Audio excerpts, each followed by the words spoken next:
দেখো আজকে করবো হচ্ছে সয়াবিন আলুর তরকারি। তো সয়াবিন আলুর তরকারিটা বসিয়ে দিয়েছি আর এখানে কষানো হচ্ছে।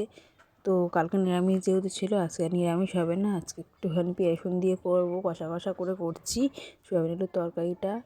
তো তোমরা কে কে সয়াবিন আলুর তরকারি খেতে ভালোবাসো অবশ্যই জানি। আমার দারুণ লাগে, মানে সয়াবিন আলুর তরকারি অনেকেই পছন্দ করে না, কিন্তু আমার খুব ভালো লাগে। এটা কষা করে রুটি বলো, ভাতের সঙ্গে বলো, দারুণ লাগে। নিরামিষও ভালো লাগে। আর এদিকে দেখো ভাত আমি বসিয়ে দিয়েছি, ভাতে ফুট হতে চলছে। আর বাইরেটা দেখো কীরকম অন্ধকার, তোমাদের দেখাই। তো দেখো বাইরেটা কীরকম অন্ধকার। এখন জোর হবে, বাজে হচ্ছে তোমার এই 5টা থেকে 5:30 হবে। এখন এরকম সময় কিন্তু অনেকেই এইখানে উঠে পড়েছে, যেহেতু সবাই সকালে কাজে যায়। আর সেই জন্য আমাকে উঠতে হবে পর কাজে যাবে বলে। তো দেখো এখানে মাছ কেটে নিয়ে চলে এসেছি।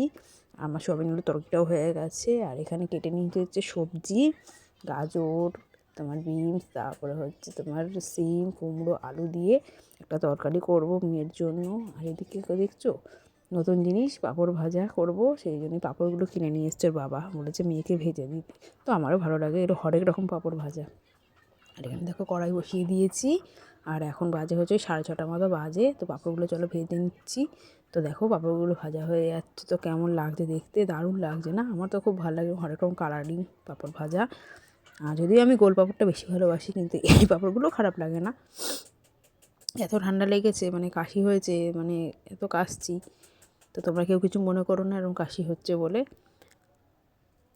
তো দেখো এখানে আমার পাঁপড় ভাজা হয়ে গেছে, ওই জন্য বাটিতে তুলে রেখেছি। তো খাবে তো চলে আসো তোমরা, আমাদের পাঁপড় ভাজা খুব ভালো লাগে। চলো তাহলে আজকে ব্লগটা এইটুকুনি করলাম। চলো তাতে বাই বাই।